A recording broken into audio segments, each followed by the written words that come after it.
ഒരു 2 ആഴ്ച മുമ്പ് നാട്ടിൽ നിന്ന് ദുബായിലേക്ക് ഒരു ജീവനുള്ള പാഴ്സൽ എനിക്ക് വന്നിട്ടുണ്ടായിരുന്നു. സോ ഇപ്പൊ നിൽക്കുന്ന റൂമിനേക്കാളും അഫോർഡബിൾ ആയിട്ട് ഒരു റൂം കിട്ടിയത് കൊണ്ട് അവള് റൂം മാറുവാണ്. ചേഞ്ച് ആവുന്ന റൂമിലേക്ക് നല്ല ദൂരം ഉള്ളതുകൊണ്ട് 2 മിനിറ്റ് കൊണ്ട് എത്തും. ഷിഫ്റ്റ് ചെയ്യാൻ ഞാനും വരാമെന്ന് വിളിച്ചു പറഞ്ഞപ്പോ അവൾ ഓൾറെഡി എല്ലാം മാറ്റിയെന്ന്. ഇനി 2 ബാഗ് കൂടെ ഉള്ളെന്ന് പറഞ്ഞപ്പോ ഞാൻ പറഞ്ഞു അത് അവിടെ ഇരുന്നോട്ടെ, ഞാൻ വന്നിട്ട് മാറ്റിക്കോളാം. ഇങ്ങനെ ഒരു സാഹചര്യത്തിൽ ഞാൻ അവളെ സഹായിച്ചില്ലെങ്കിൽ എന്നെ വിശ്വസിച്ച് അവളെ ഇങ്ങോട്ട് വിട്ട് അവളുടെ അമ്മ എന്നെ പറ്റി എന്നാ വിചാരിക്കും? ഇതാണ് അവളുടെ പുതിയ വിശാലമായിട്ടുള്ള റൂം. കാലിന്റെ ചുവട്ടിൽ തന്നെ ബാൽക്കണിയൊക്കെ ഉണ്ടല്ലോ, ഇനി എന്നാ വേണം? നീ എനിക്ക് വേണ്ടി മാറ്റി വെക്കണം എന്ന് പറഞ്ഞപ്പോ ഇത്രയും കനമുള്ള ബാഗ് മാറ്റി വെക്കുമെന്ന് വിചാരിച്ചില്ല. അവളെ സഹായിക്കാനുള്ള ഒരൊറ്റ ഉദ്ദേശത്തോടെ കട്ടിലിരുന്ന എല്ലാ സാധനങ്ങളും ഞാൻ ഒതുക്കി വെച്ചു കൊടുത്തു. എല്ലാം കഴിഞ്ഞ് തിരിഞ്ഞു നോക്കിയപ്പോ അവൾ എന്നോട് പറയോ ഇതൊന്നും ഇവിടെയല്ല വെക്കണ്ടേന്ന്. ഞാൻ പിന്നെ ആ സൈഡിലത്തെ കട്ടിലിൽ നിന്ന് അനങ്ങിയിട്ടില്ല. തന്നെ ഇരുന്ന് അങ്ങ് പണിയെടുത്താൽ മതി, ഞാൻ നോക്കിയിരിക്കാം. കുറച്ചു കഴിഞ്ഞ് അവൾ എനിക്ക് ചൂല് കൊണ്ടുതന്നു. ഞാൻ ഇവിടെ ഇരുന്ന് തൂക്കത്തേ ഉള്ളൂ.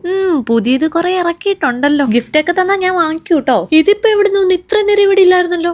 ഇവനെയും കൊണ്ട് എനിക്കൊരു ആവശ്യമുണ്ട്. എന്റെ എല്ലാ വീഡിയോസിനും അവസാനം ഒരു ബൈ ബൈ പറയാൻ ഞാൻ ഒരു അസിസ്റ്റന്റിനെ നോക്കുന്നുണ്ടായിരുന്നു. എന്ത്, നീ ഓക്കെ ആണെന്നോ? വെറും അരമണിക്കൂർ കൊണ്ട് അവക്ക് 2 ആഴ്ചത്തേക്ക് വേണ്ടതെല്ലാം അവള് സെറ്റാക്കി. എനിക്ക് വിശക്കുന്നു. ഇവിടെ എന്തെങ്കിലും കഴിക്കാൻ ഇരിപ്പുണ്ടോ? ഇതെന്താ, ഇത് പാത്രം മാത്രമേ ഉള്ളൂ, ഇനി ഞാൻ ഉണ്ടാക്കി കഴിക്കണായിരിക്കും. ഈ കവറിൽ എന്നാ അവലൂസ് പൊടിയോ? ഓ, ചട്നിപ്പൊടി. എനിക്ക് വിശപ്പിന്റെ വിളി വന്നു, ഇനി കഴിച്ചില്ലേ പ്രശ്നമാവും. റൂം മൊത്തം നോക്കിയിട്ട് കാണാത്ത സാധനം ദേ പുറത്തിരിക്കുന്നു. ഇവളെ ഇനി ഇവിടെ ആർക്കും ഇഷ്ടപ്പെട്ടില്ലേ? ഒരു ബിൽഡിംഗ് മൊത്തം റൂം മാറുവാണല്ലോ. മതി മതി, ഇനി എന്നെങ്കിലും കഴിക്കാം. ഇതിപ്പോ എത്രാമത്തെ ടേക്കാണ്? ടേക്ക് എടുത്ത് ഫുഡ് തീർന്നു. പെട്ടെന്ന് കഴിച്ചിട്ട് വേണം അവളെ പറഞ്ഞു വിട്ടിട്ട് വീട്ടിൽ പോവാൻ. അപ്പൊ ഇന്നത്തെ വീഡിയോ ഇത്രയേ ഉള്ളൂ. Bye bye. നമ്മുടെ അസിസ്റ്റന്റ് പണി തുടങ്ങി.